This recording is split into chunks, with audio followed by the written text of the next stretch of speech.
tipo X2 e Y2. Esa aproximación, esa definición de tipo, si después lo implementan, funciona. En ese sentido está bien porque, bueno, termina de resolver el problema. Pero siempre también se tienen que acordar de mí como el profesor que plantea los ejemplos exagerados, ¿no? para entender los problemas. ¿Qué pasa si en vez de tener 2 puntos, P1 y P2, tenemos 1000? Por tener, hay problemas con mucha mayor cantidad de puntos y que se hacen cálculos, distancias. Bueno, ¿qué pasa si tengo 1000 puntos? Voy a definir 1000 tipos de datos distintos para el punto 1, 2, 3, hasta llegar al milésimo, y no tiene sentido, es muy poco práctico, no es útil. Lo que hay que ver es que en realidad los 2 puntos, aunque son puntos distintos, responden al mismo concepto. Acuérdense que cuando definíamos cualquiera de estos registros sobre los cuales estábamos trabajando, en realidad lo que estábamos haciendo era plantear una estructura de datos genérica que nos sirviera para representar algo. Habíamos visto el ejemplo de los empleados, habíamos visto el ejemplo de los alumnos. Yo no hacía un registro para el alumno, vamos a mirar la lista, ahí Brandon, no lo hacía para Brandon, no lo hacía un registro para Daniel, otro para David, otro para Emiliano. Lo que hacía era un registro alumno, ¿sí? Definía ese tipo con los campos que yo quiero almacenar para cualquiera de los alumnos, sin importar de quién se trate, y a partir de ahí yo creo la cantidad de variables que necesite. Incluso ahí no suelo crear después una variable por cada alumno que yo tengo, o sea, una variable de tipo registro. Ahora, por ejemplo, hay 23. Yo sacándome a mí quedan 22. No voy a crear 22 variables para tener los datos de cada uno. Lo que habíamos visto era que era súper práctico combinar arreglos y registros. Entonces yo defino el tipo de dato alumno, que es un registro, y después creo un arreglo con las 22 posiciones, en donde cada posición del arreglo me sirve para guardar los datos de un alumno. ¿Me van siguiendo hasta ahí? Entonces, con esto sucede lo mismo. Yo tengo 2 puntos, pero podría tener 1000 o podría tener 1.000.000 de puntos. ¿Sí? Como la canción esa que dice quiero tener 1.000.000 de amigos, yo quiero tener 1.000.000 de puntos para hacer cálculos. Entonces no tiene sentido plantear un tipo de dato distinto para cada punto, cuando en realidad un punto es igual que otro conceptualmente. Tiene su componente X y su componente Y. Por lo tanto, solo necesitamos definir un tipo de dato, un registro que sea el tipo de dato punto, ¿sí? Que va a tener un campo X y un campo Y. A partir de ahí, yo podré crear, si quiero, 2 variables con 2 registros distintos, ¿sí? O sea, dos variables distintas donde cada una me represente ese punto, o podré crear, no sé, un arreglo o lo que sea donde guarde la cantidad de puntos que yo quiero. Pero lo importante es que el tipo de dato que vamos a crear es uno solo. Ahora se los voy a mostrar. No sé si me fueron siguiendo las moralejas que fui largando ahí respecto al problema. Ahora se los muestro, a ver si lo tengo escrito en pseudocódigo. Sí, lo tengo escrito en pseudocódigo. Siempre puede haber un error, porque estas cosas a veces las hago a las apuradas y, como le sucede a todo el mundo, se nos queda algo traspapelado. Fíjense, vamos a ir viendo cómo se resolvió esto. Es una posibilidad, después se podría cambiar, ¿no? Yo defino el programa puntos. Tipo de dato, defino el tipo de dato punto, que tiene X e Y. Lo que yo les estaba diciendo recién, lo voy a copiar acá, que es lo que hacen, pero que está mal. Vamos a hacer un espacio. A veces hacen esto, dicen punto 1, punto 2. Entonces definen que punto 1 tiene estas componentes, ¿no? X e Y. ¿Sí? Definen 2 tipos distintos. Y después en el programa entonces crean una variable del tipo punto 1 y crean otra del tipo punto 2 y aplican las fórmulas que dimos para la longitud y la pendiente, y eso funciona, está bien. O sea, el cálculo se hace bien, pero lo que yo voy es que si yo miro acá, esta entre la línea 8 y la 10, y miro la definición, y después miro esta otra, y digo, caramba, son iguales. O sea, cambia el nombre, cambian los nombres, pero contienen lo mismo, porque están haciendo referencia a lo mismo. Por lo tanto, esta es la definición correcta. Yo tengo que definir un tipo único que sea el tipo punto, que es lo que les decía recién, exagerando un poco la situación con esto de los datos del alumno, que yo no hago un registro para cada uno de los alumnos, o sea, un tipo de dato. ¿Sí? Directamente defino un tipo genérico y me sirve para todos. ¿Sí? Entonces, esto, punto 1 y punto 2, lo volvemos a sacar, porque no va. Entonces, Sigamos. Una vez que he definido el tipo punto, ahora sí puedo crear dos variables, y vamos a ver que incluso esto también lo podemos hacer más general. P1 y P2 de tipo punto. Saltémonos a las funciones, vamos a mirar un poquito el programa principal. Ahí está. Uno más, así no se ve el retorno. Yo pido acá al usuario que ingrese los valores, ¿sí? La componente X, fíjense, le digo, indicar los valores para ambos puntos. Le muestro X1, entonces, para que él lo ingrese. ¿Cómo lo leo? ¿Se acuerdan que habíamos dicho que poníamos el nombre de la variable? Yo la variable que creé se llamaba P1, ¿sí? Entonces, P1.x estaría yo ingresando en esa posición de memoria, en ese campo, el valor que pone el usuario. Después le digo el de I1, por favor, ¿no? Entonces lo leo en P1.i. ¿Sí? De acá los distingo yo qué punto es por el nombre de la variable. Este es P1 y el otro va a ser P2, aunque los campos sean los mismos. ¿Sí? Ese es el nombre del campo para separarlos e identificar cada uno de los valores que corresponden a cada eje. Bueno, lo mismo para el punto 2, ¿sí? Acá hice un mostrar para ver los valores, que esté bien, o sea, tengo un procedimiento mostrar, ya lo vamos a mirar, me muestra. Este procedimiento, en definitiva, sería el equivalente. ¿Se acuerdan que la clase pasada hicimos uno que había salido muy lindo? Por eso espero que se acuerden de las cosas que hemos venido haciendo. El de la biblioteca, que habíamos hecho un registro de tipo libro. Bueno, eso es lo mismo. Ven, hicimos un registro para almacenar información, pero de un libro cualquiera, no el libro, uno de Tannenbaum, otro de Mika Lewitz, otro de, no sé, no me viene ningún otro autor ahora, de Amdahl, qué sé yo. Hicimos uno genérico, entonces después yo creaba y guardaba información de distintos libros, ¿sí? Bueno, acá lo mismo. Y entonces finalmente yo llamo acá, digo escribir, pendiente entre ambos puntos, y llamo a mi función pendiente, a la cual le paso el punto 1 y el punto 2. Y lo mismo con la función longitud, punto 1 y punto 2. Ahora veamos cómo están hechas esas funciones. Función longitud. Dos parámetros. ¿Se acuerdan cómo se llaman estos? Parámetros formales. Vamos repasando, de paso nos viene bien, ¿eh? Que esto va todo al parcial. Y como es una función, devuelve un tipo, en este caso real. Fíjense que los argumentos que yo le paso, como le estoy dando los dos puntos, son de tipo punto. Que eso también fue una de las cositas simples, errores iniciales, que está bien cometerlos, que el otro día cuando intentaban pasar los argumentos, no estaban seguros de qué es lo que había que poner. Entonces por ahí le ponían alguno de los valores de los campos. Y no, es el nombre del tipo de dato que hemos creado, el que va como nombre del tipo de dato de cada uno de los argumentos. Y acá, en la longitud, lo que hago es, bueno, aplico la formulita, en definitiva. ¿Se acuerdan que la formulita decía que era el punto x2 menos x1 al cuadrado más y2 menos y1 al cuadrado, la raíz cuadrada de todo eso? Bueno, eso es lo que tengo escrito acá. Y la pendiente, lo mismo. Simplemente utilizamos los nombres de los campos y de los argumentos para hacer el cálculo. Entonces, vamos a ver si esto funciona y después hacemos un comentario más sobre qué le podríamos cambiar.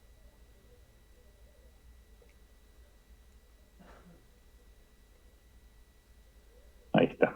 Bueno, dice indicar los valores para ambos puntos. Supongamos que el X están en 3, X, 3 para acá, vamos a ponerle 5 para arriba, en la Y, y el punto 2 está en X15, y 2 vamos a ponerlo en 20. Puntos cargados, acá me muestra los valores. Bueno, en este pseudocódigo no lo puse yo, me parece, pero sí está evidentemente en el programa principal, en la versión en C. Acá muestro los valores y después llamo y escribo pendiente entre ambos puntos, 1,25, longitud entre ambos puntos, 19,21. Los números no nos importan, lo que nos importa a nosotros es cómo estamos trabajando con este tipo de datos que estamos definiendo nosotros. Entonces, fíjense que yo podría, vamos a ir al código ahora. Miramos en el código y después hacemos algún cambio. Esta es mi definición del registro. Registro punto, X e Y. Acá tengo mi mostrar, lo único que hace es recibe el punto, punto P lo llamé, y muestro cada campo, el campo X y el campo Y. pendiente, hago la operación, longitud, estas son las dos funciones, hago la operación, y en el programa principal creo un punto llamado P1 que es de tipo punto y otro P2 que es de tipo punto, ¿sí? Ahí cargo todos los datos, en la primera parte donde pedimos la información al usuario, acá llamo en mostrar y finalmente llamo a estas dos funciones. Entonces, vamos a hacer algunos cambios, a ver si les parece. Tratar de no tardar mucho, así podemos terminar con la unidad. Esto es lo que yo les decía que estaban haciendo, vamos a replicarlo. Supongamos que yo defino punto 1 y punto 2. Ahora tengo dos estructuras distintas. Entonces, fíjense que esto ya me genera un pequeño problema, y ahora lo vamos a ver. En estas dos funciones no habría inconveniente, porque yo podría decir que cuando lo paso, el punto 1 es de tipo punto 1 y el punto 2, o sea, P2 es de tipo punto 2, ¿sí? Y lo mismo para la otra función. Hasta ahí estamos, vamos a ver si todo esto después nos compila o nos metemos la pata en algún lado. Cuando creo las variables, lo mismo. Esto sería, en general, una solución que suelo ver yo cuando les pido este ejercicio. ¿Sí? Entonces, este mostrar lo vamos a esconder de momento porque si no nos va a generar un problema. ¿Por qué? Primero a ver que esto funcione, a ver si esto compila o me olvidé de algo. Un error tengo, a ver. Longitud. ¿Qué pasó acá? A ver, ¿qué dice? 1 y P2. A ver, la de segunda función. Acá me equivoqué en esta, ¿eh? Acá, era tipo punto 1. Vamos otra vez.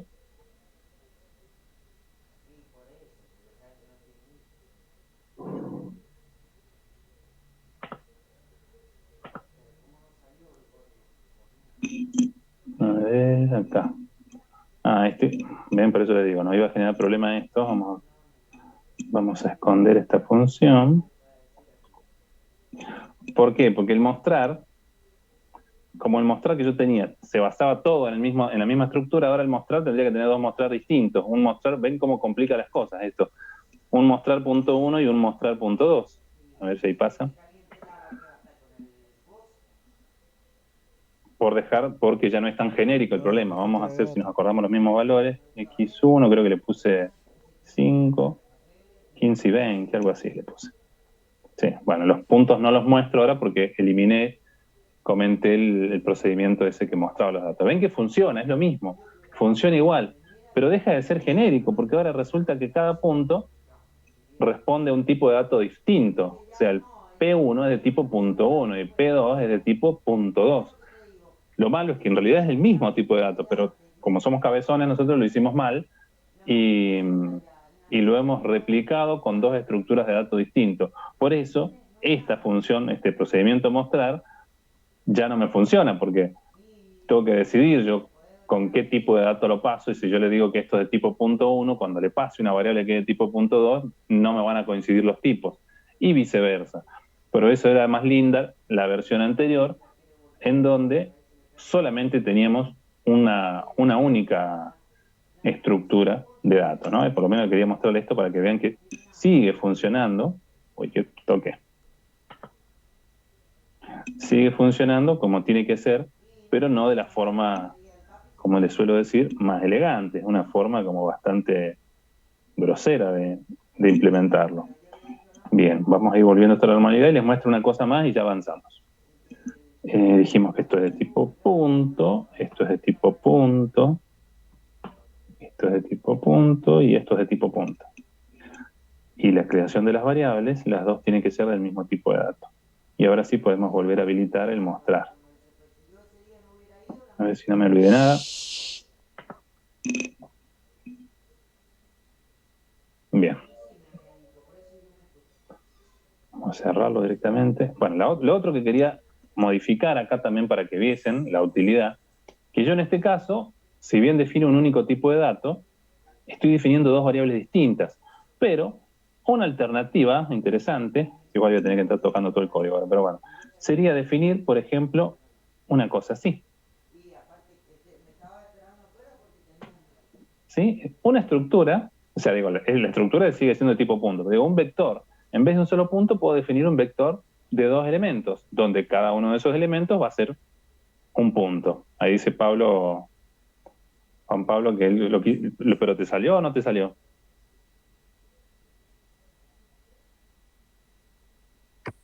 Lo definí, pero lo terminé dejando para 2 puntos.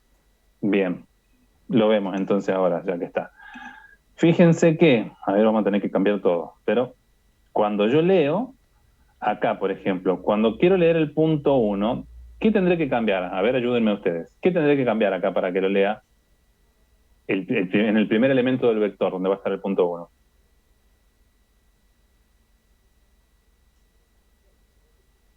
¿Se les ocurre? Esto. Esperen que tendré que ponerlo en la posición 0, ¿sí? En la posición 0, y el punto 2 sería la posición 1. ¿Sí? Acá porque estamos en C, acuérdense que si fuese el pseudocódigo sería 1 y 2. A ver, ahí estaría. Si no me equivoqué, algo si no se me pasó, acá estaríamos leyendo los valores. Bien. Cuando llamo a mostrar, y ahora vamos a ver cosas interesantes de esto también, de la moraleja de esto también. Esto sería esto y esto, ¿no sé? Punto el primero y el segundo. Bien. Y cuando llamo a las funciones, siguiendo la misma lógica, vamos a llamar con un punto y con el otro. Y lo mismo con esta. Con un punto y con el otro. Si no se me pasó nada, esto, punto 0, punto 1, punto 0, punto 1. Acá definimos, a ver, vamos a ver, crucemos los dedos, a ver si tenemos suerte, está bien, o algo hicimos mal. A ver, parece que algo hicimos bien. Vamos a poner los mismos datos. Que nos suenan los números, 15 y 20. Perfecto. Fíjense que esto también es lo importante del concepto este de hacer las cosas independientes. O sea, vieron que nosotros cambiamos la representación de la variable. En vez de tener dos variables, como vamos a copiar esta línea para que quede así escondido la primera versión. En la primera versión teníamos un punto 1 y un punto 2, los dos de tipo punto. En cambio, en esta que acabamos de hacer ahora así online, ¿no? On the fly sería en realidad, al vuelo, hicimos un vector con dos elementos. Obviamente, como estamos trabajando sobre ese vector, la carga de los datos acá varía, ¿no? En esto, porque estamos en el programa principal. Pero se dieron cuenta que no tuvimos que tocar ni la función, ninguna de las dos funciones, ninguna de las tres en realidad. Esto no lo cambiamos. Ni el procedimiento que muestra, ni la función pendiente, ni la función longitud. ¿Por qué no la cambiamos? ¿Por qué no nos vimos obligados a cambiarlo? Eso es una pregunta que les hago a ustedes.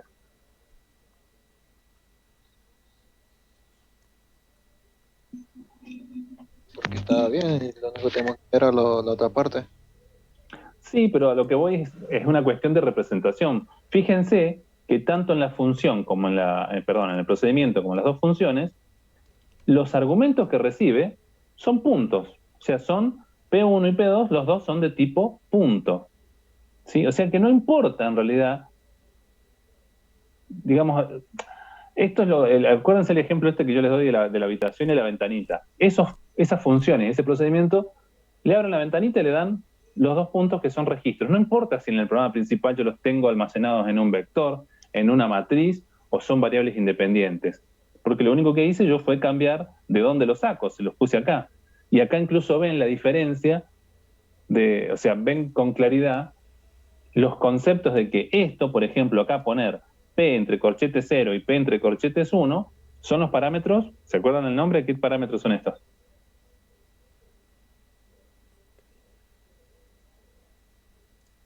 Si no se acuerdan, van mal para el parcial, les aviso. ¿Reales? Reales, ahí Emiliano la pifió, puso locales. Son los reales. Esto es lo que yo le doy en realidad. Sí, casi, está bien. Estos son los que les doy en realidad. ¿Sí? Piénsenlo de esa manera, les hago una asociación de palabras.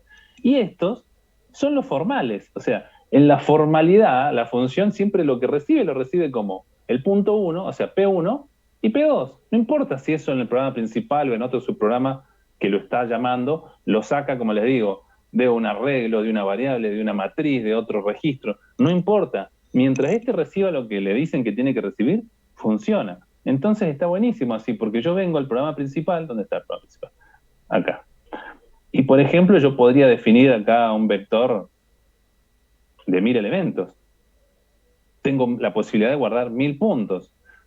¿Sí? Y sin embargo, yo defino los 1000 puntos, pero lo vuelvo a ejecutar y esto vuelve a funcionar. Tendría que funcionar, si no me funciona, me tengo que renunciar. ¿Ven? Sigue funcionando, porque no importa la estructura de dónde sale. ¿Sí? ¿Ven? Sigue andando igual. ¿Por qué? Porque esta es la estructura donde yo almaceno los datos. Ahora, cuando yo llamo, sigo llamando con los mismos acá porque no tengo podría yo tener por ejemplo, esto, lo podría meter, estas dos líneas, las podría poner en una estructura de control repetitiva que vaya avanzando a lo largo del vector y que me vaya calculando la distancia entre todos los puntos, entre el primero y el segundo y el tercero. Entonces, ¿qué cambiaría en la llamada? Que acá en vez de ponerle yo valores constantes directamente, el 0 y el 1, le podría poner los valores de los índices, I y J, entonces, o I y I más 1. Y de esa forma me permitiría calcular las distancias entre todos los puntos, ¿sí? Entre todos los pares de puntos. Ven que es una forma en la cual estamos trabajando de forma genérica, valga la redundancia, de forma y forma, porque no me está atando a una cantidad, a un tamaño, a tener que poner las cosas. O sea, hemos cambiado acá, ven, sin ningún truco, hemos ido haciendo modificaciones y sin embargo, todos estos módulos se mantuvieron iguales. No tuvimos que modificarlos. Ahora vieron que en el primer caso que hicimos, cuando probamos de utilizar dos tipos distintos, el tipo punto 1 y punto 2, ya me empezó a complicar un poco el asunto, porque ya no me lo vuelve genérico. Incluso esto mismo que estoy planteando ahora, de hacer una estructura repetitiva que vaya avanzando por el vector, no va a funcionar, porque ya me va a cambiar los tipos de datos, no me van a coincidir con la definición del programa, es un lío. ¿Se ve? Entonces, ahí es donde entra el punto de cómo resuelvo y qué tan valioso es hacer el análisis previo y no ir a los cachetazos y largar así directamente lo que me apareció en el momento en que funcione. Porque como vimos, funcionaba también, pero nos va a generar un montón más de limitaciones. Preguntas.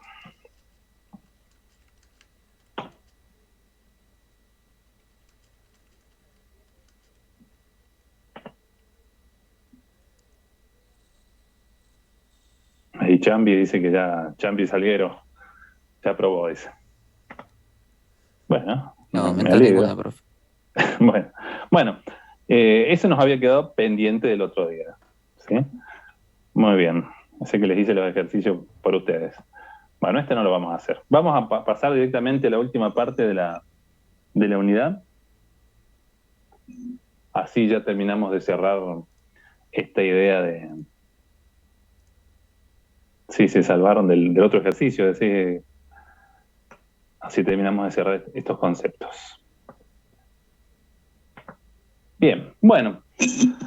Esta parte es teórica, ¿sí? Esto es más concepto teórico, ya se los había adelantado el otro día, pero mi recomendación es que igual hagan... ¿Se siente el ruido porque se me engancha el auricular? A ver, saca la campera, que aparte me dio calor. Me pongo eufórico haciendo registros acá online. Bien, ahora sí. Como les decía, esta parte de archivos está en esta unidad porque, recuerden, son dos conceptos que están íntimamente ligados, ¿no? O sea, dijimos que los registros contenían, ¿se acuerdan? Yo les estoy haciendo un repaso mental mientras, ¿no? Contenían distintos valores que tenían una cierta cohesión, ¿no es cierto? No estaban al azar, no estaban todos juntos. ¿Por qué teníamos el campo X y el campo Y juntos en este registro? Y bueno, porque los dos eran parte de la misma estructura, del concepto de un punto, entonces tenían que estar juntos. No es lo mismo tener las variables separadas aunque las pueda usar. La gracia es que a mí me facilite reunir esos datos y darles una interpretación. Entonces habíamos dicho también que los registros, a su vez, eran un conjunto, perdón, los archivos eran un conjunto de registros, ¿sí? Por eso dice que están lógicamente relacionados y lo vamos a tratar como si fuese una unidad. O sea, yo tengo un archivo de, no sé, de productos y bueno, todo lo que voy a tener ahí adentro van a ser distintos registros donde cada registro va a contener información de productos diferentes, ¿sí? Por eso también habíamos visto, que yo le dije esto, cuando lleguemos a la parte de archivos, cobra otro sentido la noción del campo clave. ¿Se acuerdan que los registros tenían dentro de todos sus campos alguno que servía para identificar unívocamente un registro y diferenciarlo de otro? Habíamos visto que los empleados podía ser el de gas o el DNI, cosas por el estilo, y también vimos que el campo clave o campo llave podía estar compuesto de más de un campo, ¿sí? Que en algunos casos un solo campo no sirve para identificar un registro, individualizarlo. Entonces, de esto lo importante es que cuando nos pasamos a la parte de archivos, ya entendemos que un archivo tiene que ser formado por registros del mismo tipo. No puedo tener en el mismo archivo algunos registros de empleados, otros registros de producto, otros registros de otra cosa. No los puedo mezclar porque todos tienen una estructura diferente, ¿sí? Por eso es que definimos el tipo de dato y le decimos tantos son campos enteros, tantos son reales, tantos cadenas. Todo eso sirve para calcular el tamaño, entonces cada entrada de ese archivo va a tener el mismo tamaño, el tamaño de un registro. Bien. Entonces, también habíamos dicho que en los registros las operaciones que podíamos hacer eran como de dos tipos distintos, dos órdenes diferentes. Una son las operaciones propias sobre los valores de los campos, lo cual va a depender del tipo de datos que tenga cada campo.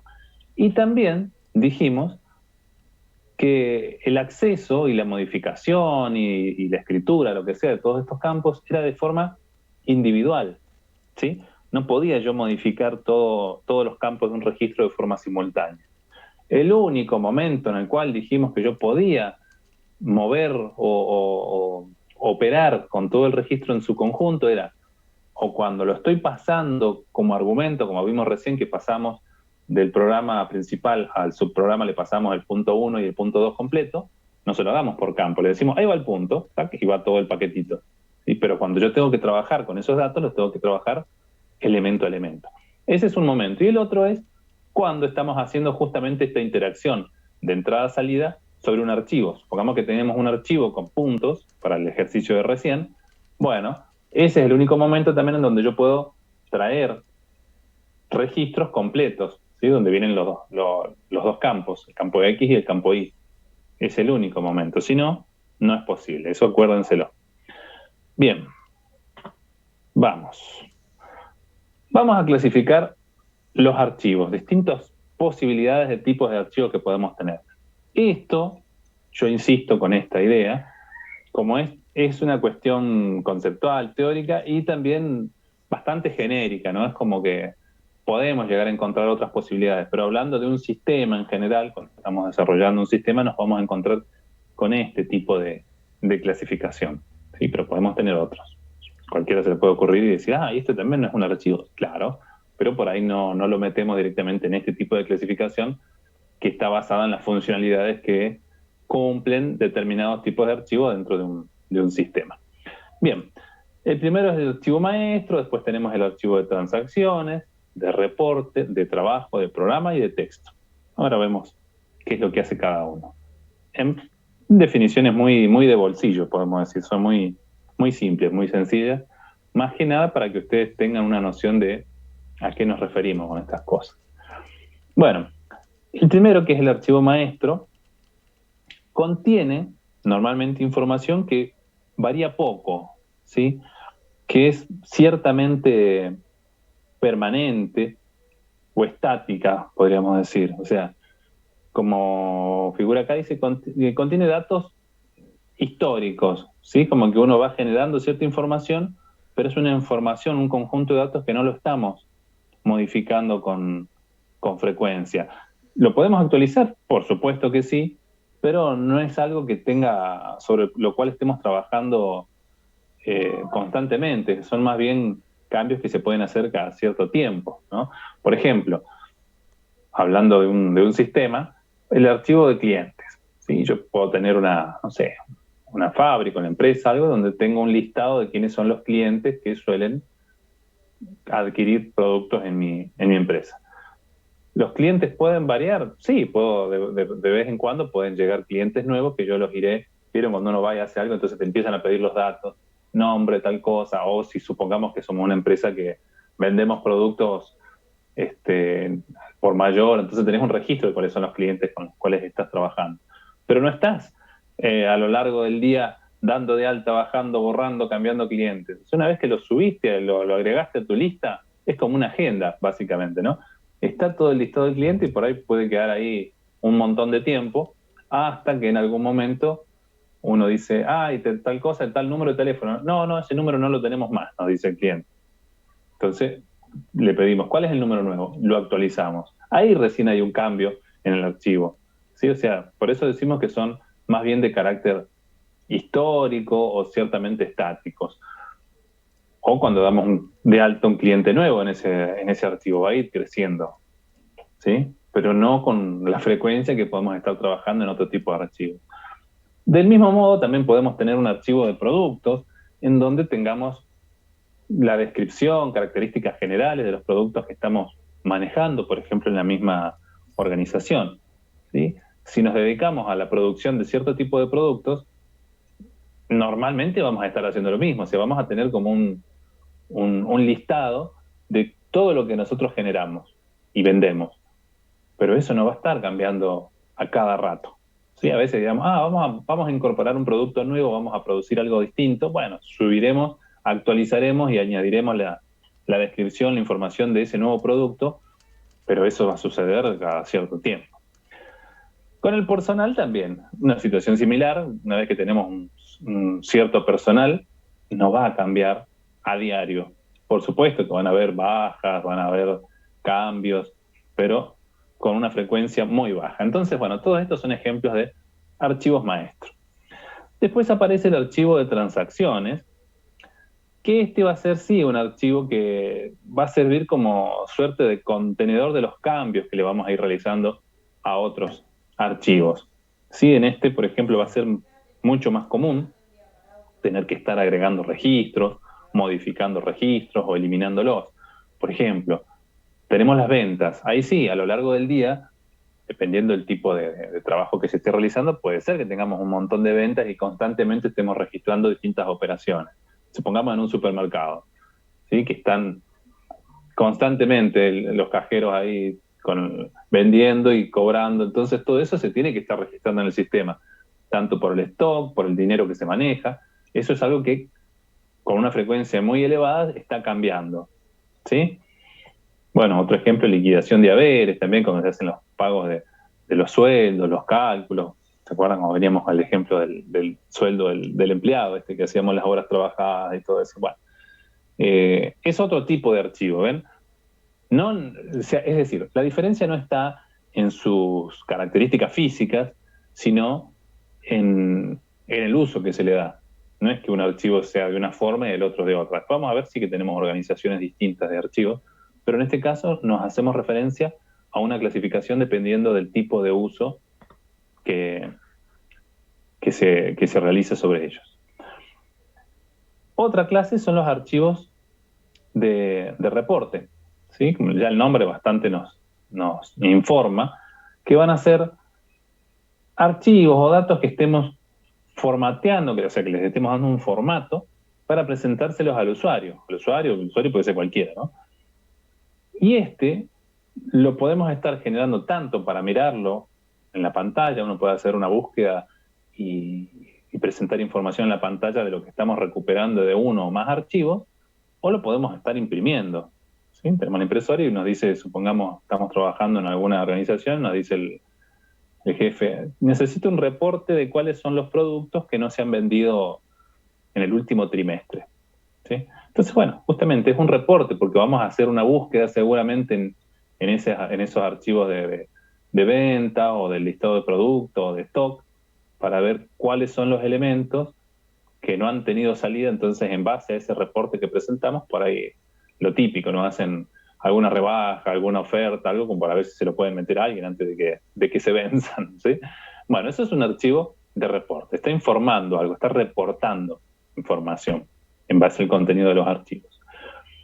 Después aparece otra clase, que es el archivo de trabajo, que este es un archivo temporal, ¿sí? Es un archivo que va a tener una vida limitada, que incluso esa vida, esa duración, va a ser normalmente menor que la duración de la ejecución del programa. O sea, yo ejecuté el programa a la mañana y a la tarde apagué todo, ¿no?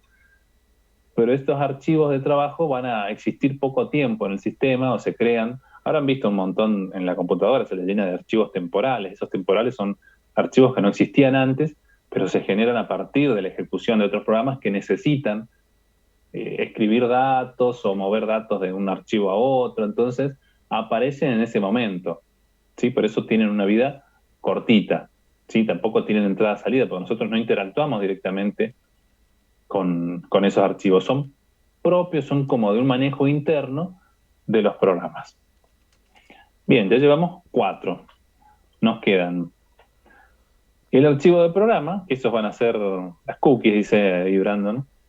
Claro, es un tipo de archivos, ¿no? Pero esos tienen una duración, es distinto en ese caso. Es parecido el propósito, ¿sí? Porque yo lo que estoy mencionando acá son estos que más de carácter temporal que duran menos que el programa. En cambio, las cookies normalmente quedan almacenadas en algún lugar justamente para cuando yo me vuelvo a conectar, lo típico en las páginas web, ¿no? Entonces te queda información en tu máquina para que cuando te volvés a reconectar, tome ese seteo, esa configuración que tenías de la vez anterior y ya reconozca cosas y no tengas que empezar de cero con algunas cuestiones. Pero bueno, ahí por ejemplo tienen otro ejemplo de un archivo que no está listado en esta clasificación.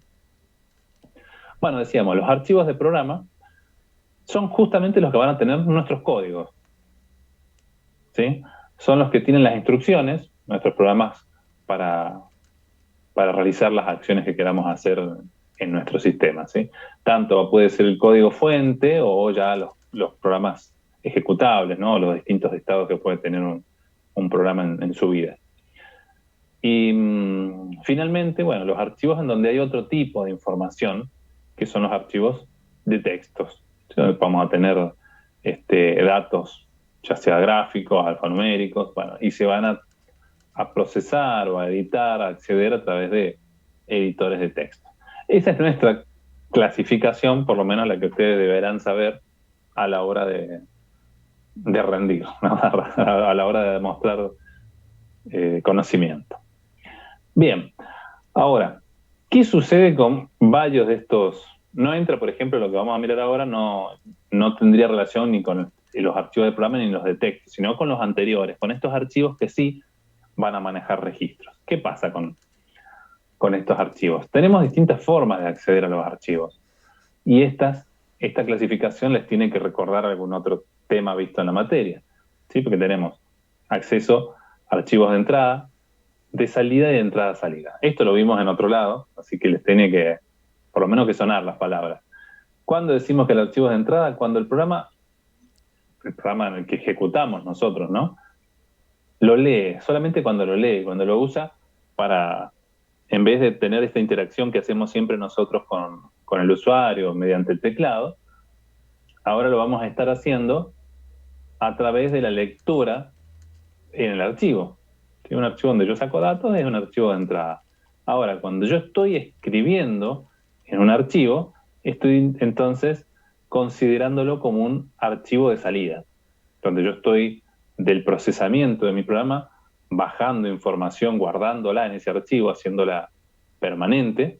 Digamos, esa es la ventaja que me parece ya lo hemos charlado la clase pasada, que cuál es el objetivo de estar trabajando con archivos. Y bueno, darle el carácter de permanencia, de que las cosas no desaparecen cuando termine la ejecución de mi programa. Entonces yo puedo terminar mi programa, pero haber almacenado todos esos datos para recuperarlos más adelante y seguir trabajando con ellos. O por lo menos para guardarlos. Como decíamos recién, todos esos datos históricos capaz que no los consultamos nunca más, pero yo sé que potencialmente están ahí guardados y si me hacen falta, puedo recurrir a eso.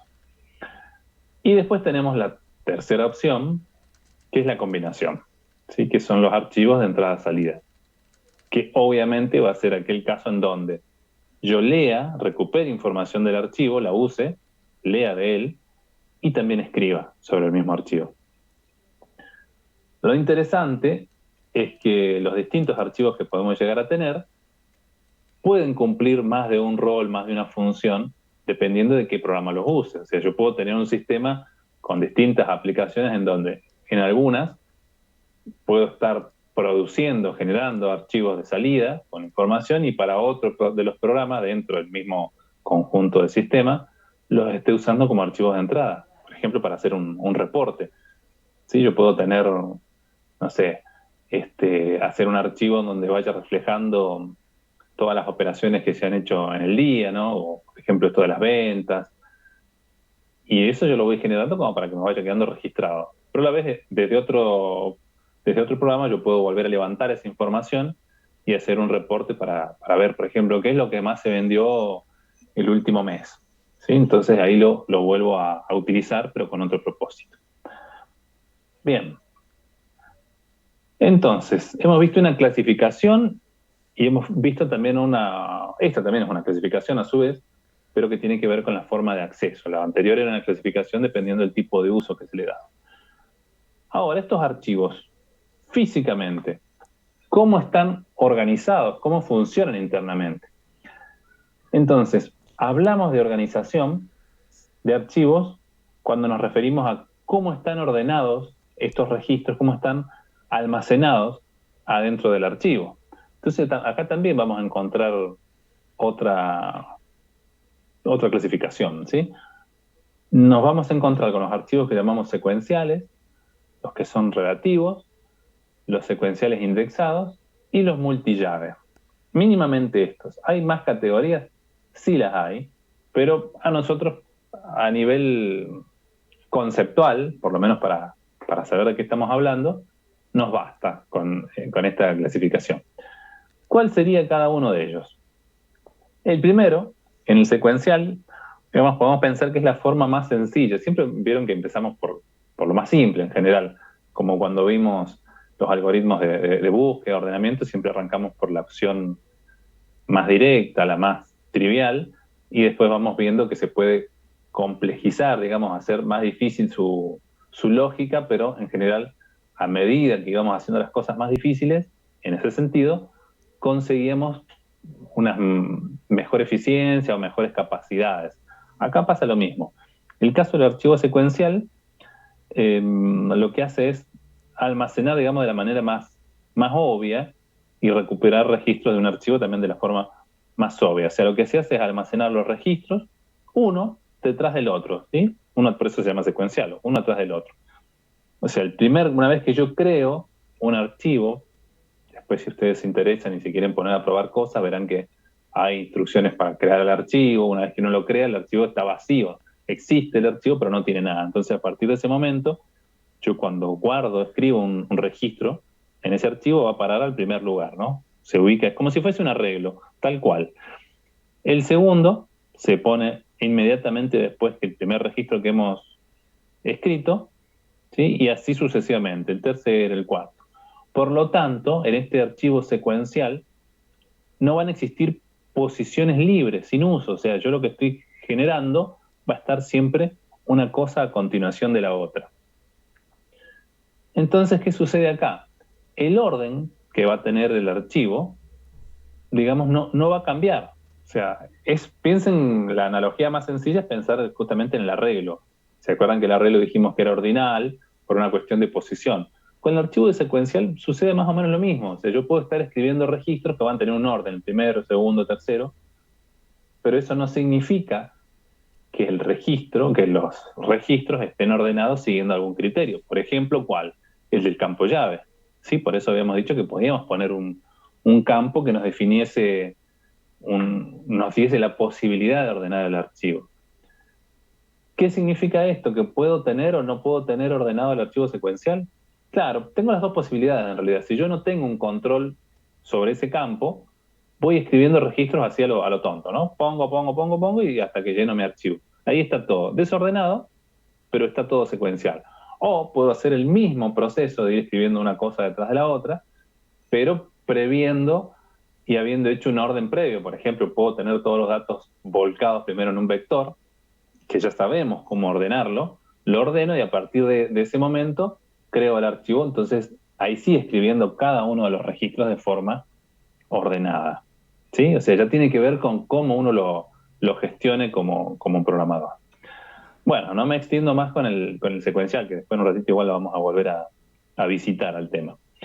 La otra opción, dijimos la otra organización de archivos, es la relativa. En este caso, este es un término que se usa también a veces de forma indistinta con directo, ¿no? O sea, es un archivo en donde la posición de cada registro se puede calcular combinando, digamos, justamente esa información de la llave, del campo llave, con una función, normalmente las que se llaman funciones hash, ¿no? Entonces, esto me da la posibilidad de acceder directamente al registro que yo quiero, que esto ya es un salto importante en comparación con el anterior, porque en el anterior, como es secuencial, supongamos que yo quería acceder al 10º registro. Yo no podía directamente ir y decir, quiero el registro 10, que sí lo podríamos haber hecho, por ejemplo, en un vector. En un vector uno accede a la posición que quiere. En un archivo secuencial, sí o sí tengo que pasar por todos los registros anteriores para llegar al 10º, o a cualquiera. ¿Sí? En cambio, en el relativo, ahí es donde aparece la diferencia, la ventaja, que yo puedo acceder directamente a cada uno de los registros, porque el archivo, en su estructura, tiene información adicional que me permite a mí hacer ese cálculo y llegar directamente a donde está la posición. Incluso tiene otra cosa también bastante más interesante, que a diferencia del secuencial, el orden del archivo relativo, o sea, yo puedo pensar que está ordenado en base al campo clave, por ejemplo, pero eso no significa que el archivo físicamente esté ordenado de esa manera. El archivo puede estar patas para arriba, o sea, puede estar completamente desordenado en el dispositivo de almacenamiento, incluso podemos tener lugares libres, cualquier cosa puede haber.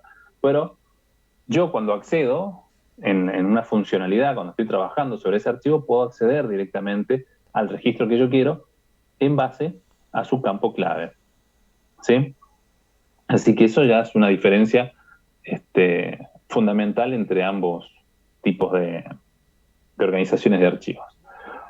Vamos al tercero, secuencial indexado.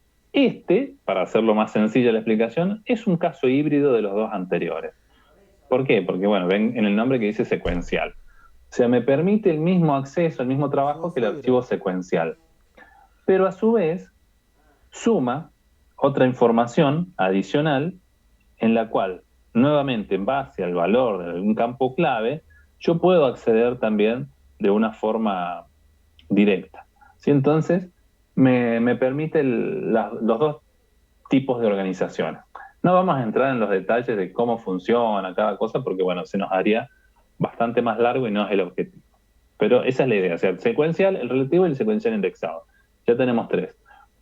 Y el último, con ese nombre tan rimbombante, el multillave, en realidad es un poco la exageración del caso anterior. Ahora lo que sucede es que vamos a tener la posibilidad de ordenar el archivo y de acceder en base a distintos campos llave. O sea, yo puedo tener en un registro distintos criterios de ordenamiento. Por ejemplo, pensemos en un ejemplo muy sencillo para imaginarlo fácil. Volvamos al caso de los empleados. Yo en la información de un registro de empleados, aparte de los datos del nombre, el cargo, todas esas cosas, podría tener un campo legajo, que ya dijimos que podría ser tranquilamente un campo llave, ¿sí? Pero también podría tener el campo DNI, que también podría ser las veces del campo llave o clave.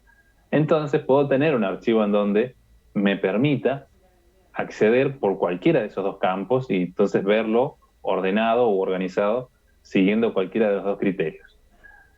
Todo eso me brinda más herramientas, más posibilidades. ¿Cuál es la contra?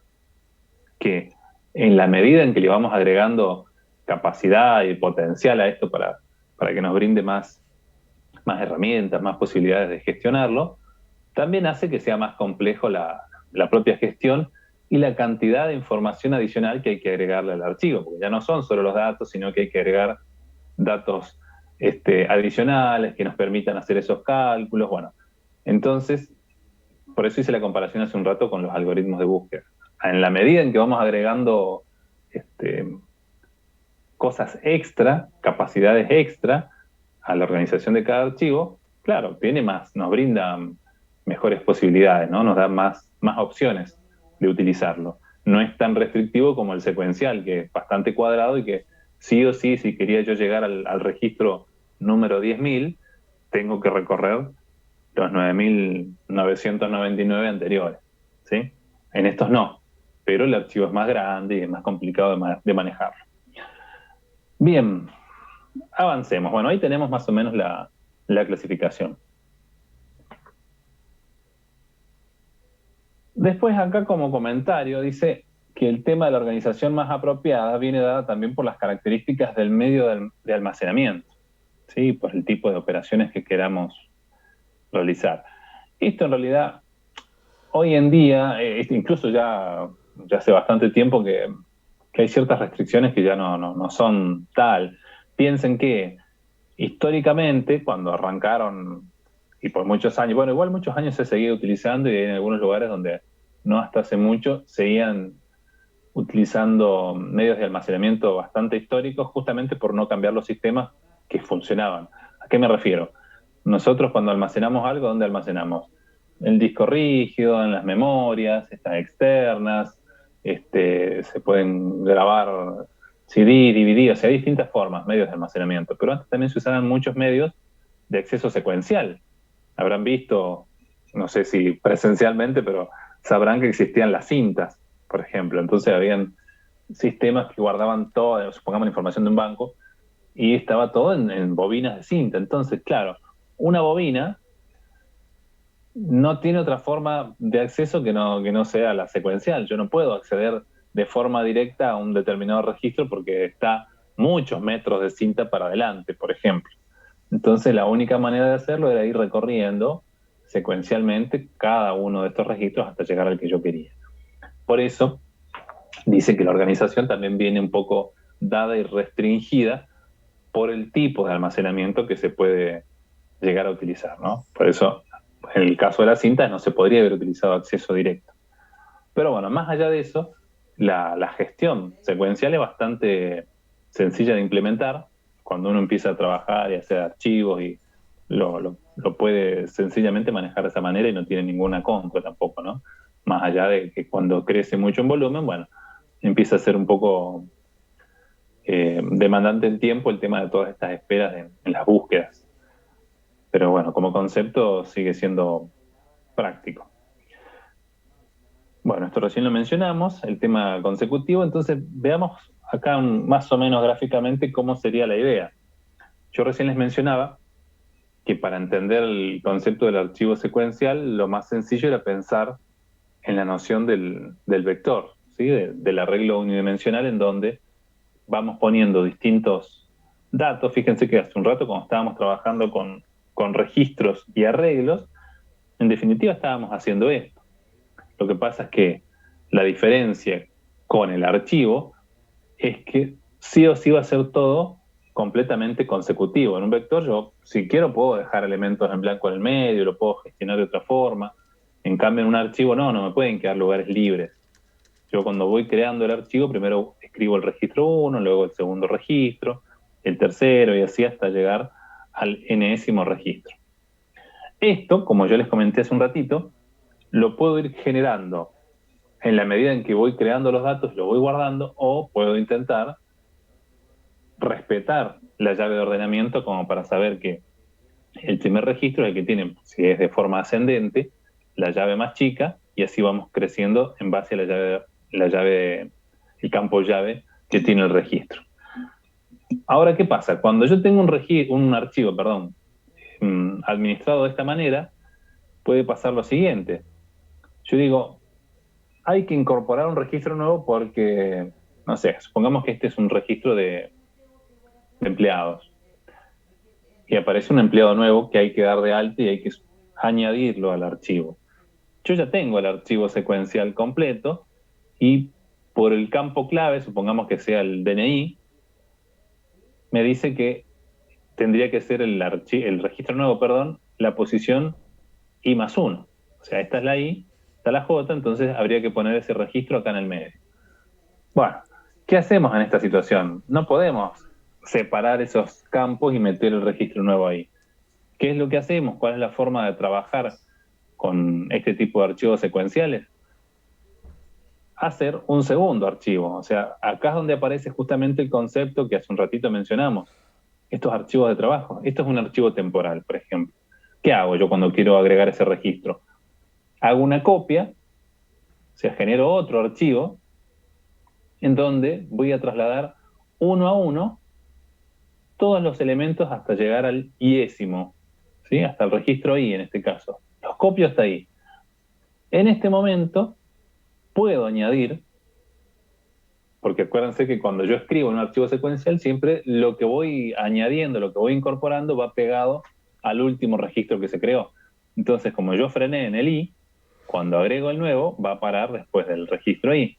Una vez que pongo el registro nuevo, que era con este nuevo empleado, termino de copiar todos los otros. O sea, leo y escribo, y una vez que tengo todo esto listo, reemplazo, es decir, elimino este archivo, este pasa a desaparecer y este toma su lugar. Lo vengo a reemplazar con un segundo archivo que fue hecho en base a una copia del archivo original más el registro que quise incorporar. Entonces acá empezamos a ver cómo aparecen estos otros tipos de archivos en el funcionamiento de un sistema. Del mismo modo, si quisiésemos hacer el proceso inverso, vamos a tener que operar siguiendo la misma lógica. Supongamos ahora que este empleado lo dimos de alta y dice, no, al día siguiente renuncia porque no se vio capacitado o lo echan, ¿no? Básicamente porque no pudo cumplir con su rol. Hay que sacarlo. Entonces, nuevamente, yo no puedo sencillamente entrar a ese registro y borrarlo. Me queda vacío. ¿Y qué hago con ese lugar? O sea, no tiene sentido. Entonces, lo que hacemos es lo mismo, pero para atrás. Copio todos los registros hasta el anterior, ¿sí? Copio hasta acá. El registro que me interesa borrar lo omito y sigo copiando. Entonces, de esa forma, lo que vamos haciendo es el proceso complementario, digamos, o el inverso, y de esa forma logramos quitar un registro del medio. Pero siempre en base al mismo truco, que estoy generando un archivo nuevo, en donde estoy omitiendo ese y, bueno, tantos otros registros que yo quiera quitar. ¿Sí? Así que, bueno, esa es la forma de trabajo con este tipo de archivos secuenciales. Bien. Lo último que nos queda ver, que es muy poquito también, ya para ir cerrando la idea de la unidad, son las operaciones que podemos realizar sobre estos tipos de archivos. Tenemos 4 clases, ¿sí? La operación de creación, de actualización, donde vamos a encontrar lo que es la inserción, la modificación y la supresión de registros. Tenemos también la recuperación, donde está la consulta y la generación de reportes. Ahora vamos a ver de qué se trata cada cosa. Igual es bastante obvio un poco todo, ¿no? Y el mantenimiento, que va a ser la estructuración y la reorganización. A ver a qué se refiere cada uno de estos conceptos. Bien, lo primero dijimos es la creación. Yo hace un ratito se los nombré, le dije, bueno, lo primero que hay que hacer cuando yo quiero trabajar con un archivo es crearlo. ¿Sí? O sea, lo que hacemos a partir de la operación de creación es indicar cuáles van a ser las propiedades y las características que va a tener el archivo para que el sistema de archivos lo pueda reconocer y lo pueda procesar. ¿Sí? Por ejemplo, en ese proceso de creación de los archivos, alguna información que se registra puede ser cómo se van a organizar esos registros, ¿no? El tamaño de los registros, la identificación del archivo, la fecha de creación, el posible tamaño, ¿sí? Cuestiones de seguridad también habrán visto que dependiendo en qué sistema están trabajando, a veces en algunos sistemas operativos es más obvio que en otros, uno crea un archivo, supongamos en Linux y define quién tiene permiso de lectura, de escritura, si el usuario, si el grupo, si todos, ¿no? Ese tipo de cosas, todo tiene que ver con la creación del archivo, son todas las propiedades que tiene. luego de que lo hemos creado, que existe, ya físicamente, aunque no tenga nada, bueno, a partir de ese momento recién podemos empezar a incorporarle información, ¿no? Por ejemplo, registros, ir escribiéndolo. Esa es la creación. La actualización va a ser la operación que nos va a permitir modificarlo, ¿sí? O sea, actualizar, cambiar el contenido, ¿sí? Justamente para mantenerlo al día, ¿no? Un update, una actualización del archivo.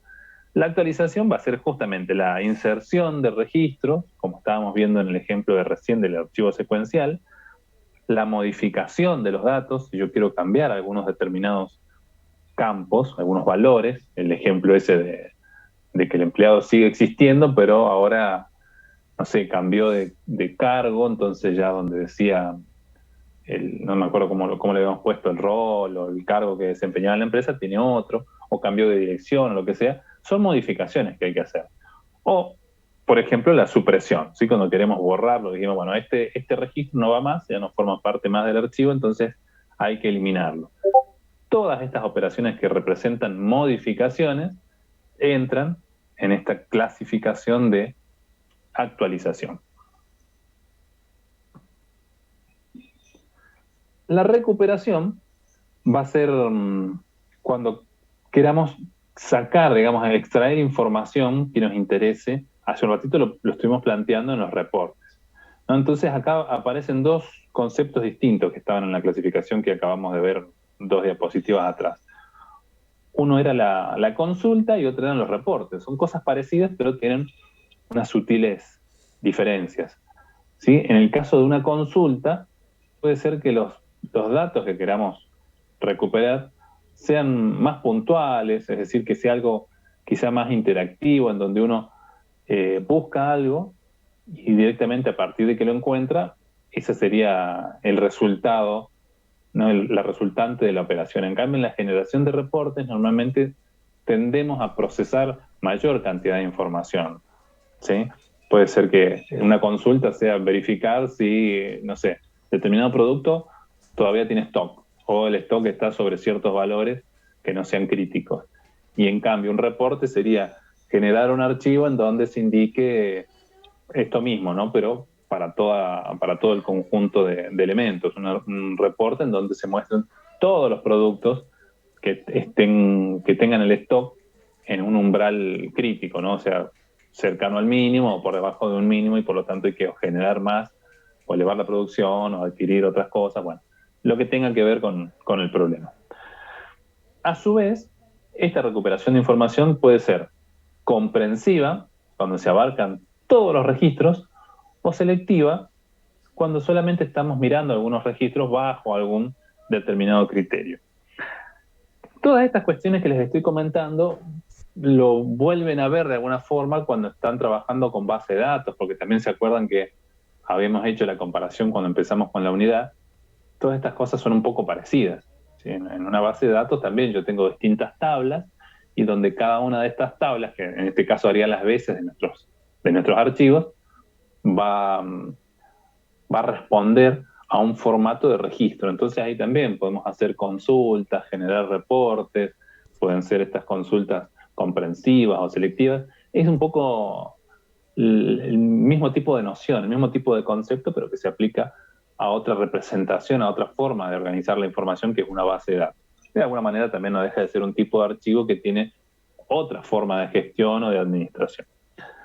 Pero bien, no me quiero ir por las ramas porque si no termino en vez de explicando y aclarando, confundiendo. Bien. Y lo último es el mantenimiento.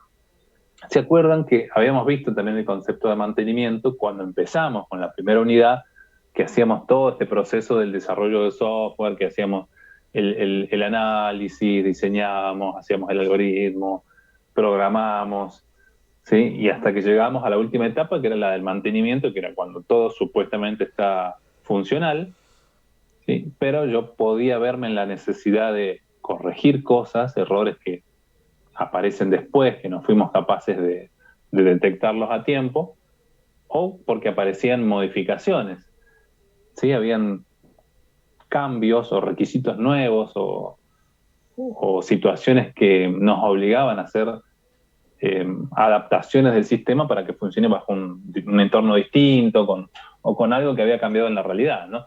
Entonces acá con los archivos pasa más o menos la misma situación.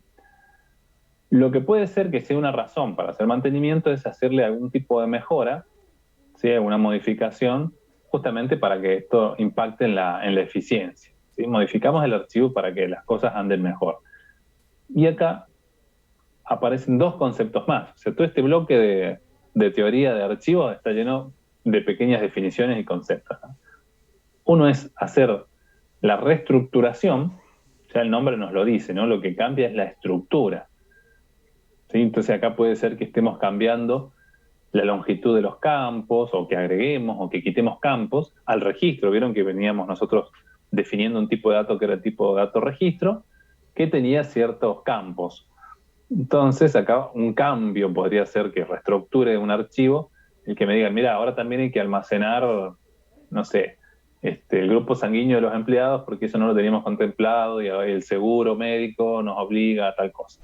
Entonces el archivo ya existía, entonces yo lo que hago es añadir un campo nuevo y bueno, tendré que volver a trasvasar, ¿no?, toda la información del archivo original a uno nuevo en donde esté reflejando esa información en un campo nuevo en el registro.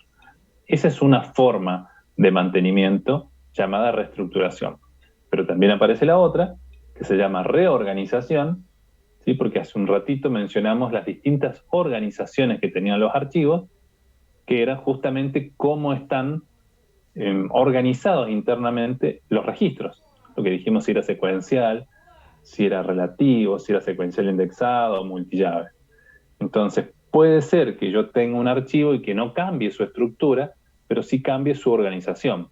Pueden cambiar las dos cosas también. Entonces me dicen, no, este archivo que lo teníamos secuencial ahora por alguna razón se usa mucho, se trabaja mucho, una parte del sistema va a estar constantemente sobre eso, cambiémoslo, hagámoslo directo, hagámoslo relativo, porque secuencial ralentiza todo el sistema. Entonces hay que cambiar la organización para que ahora nos permita el sistema poder acceder de forma directa a cada uno de los registros del archivo para tener una mejor eficiencia, que es lo primero que mencionamos acá. Si vamos a hacer algún cambio en estas operaciones de mantenimiento, normalmente va a ser para mejorar, no vamos a hacer cambios que vayan en detrimento del sistema. Siempre las modificaciones van con el objetivo de que las cosas funcionen mejor.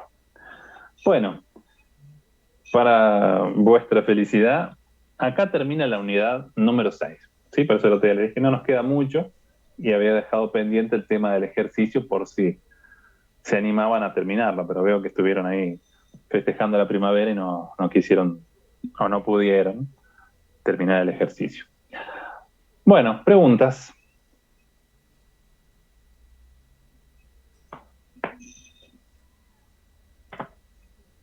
De momento ninguna, profe. Bueno, no son de preguntar mucho. Bueno, a ver, déjenme mirar denme un segundo.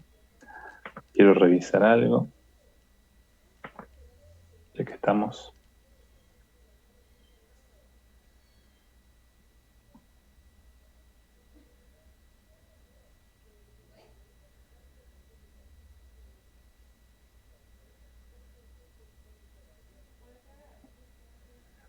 Paciencia, porque la computadora ya no quiere más. Tiene demasiado, un trabajo muy intenso tiene. Bueno, a ver, ¿dónde estoy mirando yo?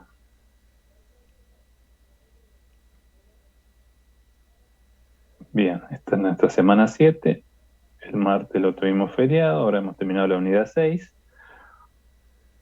Bien, bueno, entonces, repasando las cosas importantes. La semana que viene, aparte de tener su clase de práctica el día lunes, tenemos el martes el repaso. El jueves tenemos el primer parcial. Luego de la semana que viene, la semana 9 sería la otra, tenemos la semana completa dedicada a la unidad 7. Acuérdense que venimos semana, unidad, semana, unidad. O sea, unidad 7 es la unidad de recursión. Y la siguiente a esa, que ahí aparece otro feriado que no lo tenía muy presente, que es un lunes, o sea que hay una semana que no van a tener esa, la semana 10 no tienen práctica. Vamos a tener la unidad 8, que es la última, donde vamos a ver tipos de datos abstractos. ¿Sí? Entonces, luego de esa semana, que es la semana 11, ya va a ser, ahí aparece en la semana 11 el recuperatorio del parcial. Luego de esa semana 11 está la semana 12 con el segundo parcial. Semana 13, recuperatorio de ese parcial, y ahí arrancan con lo que habrán visto ya con las profes de práctica, esto de la triviatón y todo este asunto. Y la semana 14, para los que les gusta jugar a la quiniela, acuérdense del borracho, están los coloquios, que eso va a ser las presentaciones de los trabajos, a ver si tanto en las clases de práctica como en las clases de teoría. ¿Sí? Entonces, yo después igual las distintas fechas se las voy a ir transmitiendo para que lo tengan, pero no se vayan despistando con los temas y no se dejen estar, porque, como les digo, o sea, terminamos las 2 unidades que nos quedan y desde la semana 11 hasta la semana 16, la última semana de clase, estamos con puras instancias de evaluación. ¿Sí? Así que la recomendación que les hago es que no se despisten con lo que venimos haciendo. A ver, voy a mirar qué es lo que dice en el chat. Estaba mirando una hojita de cálculo.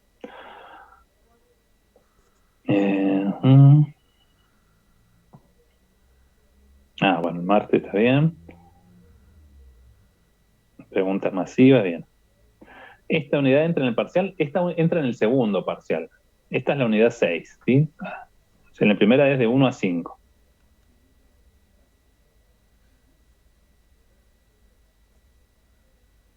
Bueno, y nos quedan 2 unidades. O sea, esta es la 6, nos queda la 7 y la 8.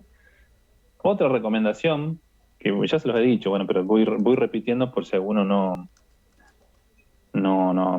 le llega, no le llega el dato, es que también aprovechen todo el material que está, porque incluso le van a sacar bastante más provecho a la clase, esta o cualquier otra, si con anticipación consultan la información que está en el campus virtual, ¿no? Si, por ejemplo, para la unidad 7, que estadísticamente ya les dije, no es una unidad complicada, es una unidad cortita en realidad en contenido, pero tienen unos problemas súper serios después con eso. La mayoría de los finales fracasan porque no saben resolver problemas basándose en recursividad, que es la unidad 7. Entonces, es importante que presten atención, que hagan los ejercicios, que intenten resolver los ejercicios que yo les planteo en la teoría, y si pueden, adelántense a eso, vayan siempre un paso adelante y miren el contenido, están los videos ahí explicando todos los temas, y entonces ya vienen a la clase sabiendo de qué se trata y no a desayunarse directamente a la clase. Pueden venir a la clase y cuando se dan los conceptos, preguntar bien y aclarar las dudas que tengan. A ver, estoy mirando las preguntas. De Nicolás dice, ¿los prácticos que se presentan son los que se vienen entregando en las clases de práctica? No sé qué están entregando en las clases de práctica. La idea en término medio, sí, se basa en eso, pero creo que les habrá explicado a las profes que esto de la triviatón es que, bueno, van a tener un día para hacer una resolución de ciertos ejercicios que les van a dar en ese día, y eso lo tienen que entregar. Si eso está bien, pasan al coloquio, y en el coloquio me van a mostrar eso mismo, pero implementado. Si eso yo lo tengo que ver funcionando. Si eso no funciona, no lo aprueban. Si eso funciona, habrán visto las bases es como una especie de concurso que han armado, pueden directamente aprobar la materia sin necesidad de llegar a la instancia del global integrador, lo cual yo diría que es tentador, ¿no? Porque ya uno terminar la materia un poco antes y ya sacarse ese problema de encima, está muy bueno. Y bueno, y Kevin pregunta si el mes de noviembre es puras evaluaciones, y básicamente sí, o sea, estamos evaluando prácticamente todo. A ver, diría que sí, no sé si es noviembre todo eso, pero sí, noviembre, y ahora desde mediados de octubre ya arrancamos con todo lo que es evaluaciones. ¿Sí? O sea, es un esquema no apto para cardíacos. bueno, recuerden los que no hayan estado atentos al comienzo de la clase o no hayan estado atentos nunca, mañana cierra el tema de la identificación. Quienes no estén dados ahí de alta bien con la información como tiene que ser, porque que me pongan una entrada en el foro y no pongan ni el DNI ni la foto y eso está incompleto. No pueden rendir el parcial, ¿sí? Se pasarán al recuperatorio, incluso siempre y cuando vuelvan a completar esa información antes del recuperatorio, si no tampoco y ya directamente quedan libres. ¿El coloquio es en Sinjai? Pregunta Juan Pablo. Sí, consideremos que sí, porque como hay que hacer una implementación, y en general creo que vienen trabajando con el Sinjai, la idea es que muestren esos códigos funcionando, códigos que los van a trabajar en grupo. Sí, por eso aparte, como la cantidad, no sé en realidad cuántos van a llegar a esa instancia, la idea era que llegasen todos, pero son muchos. La clase son ustedes que son los más responsables, vienen, pero faltan como, a ver cuántos habemos ahora, 30 conmigo. Faltan 60 alumnos en la clase, no sé de qué se van a disfrazar esos alumnos, ¿no? En general les digo que el que no viene, a veces, no sé, porque hay muchos, habrán recursantes acá también, pero hay muchos recursantes que tienen la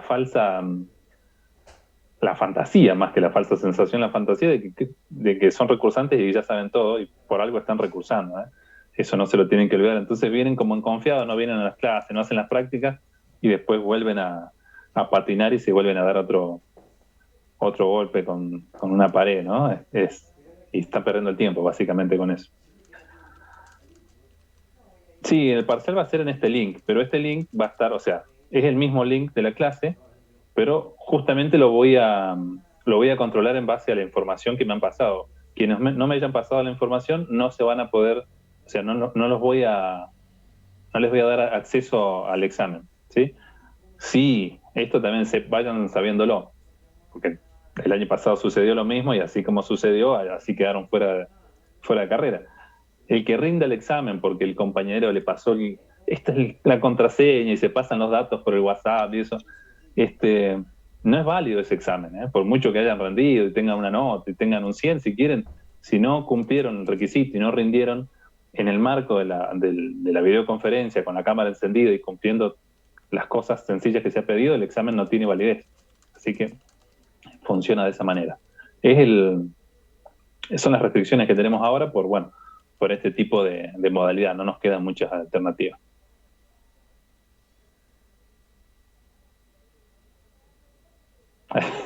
Bueno, no me hagan reír ahí con las cosas que ponen.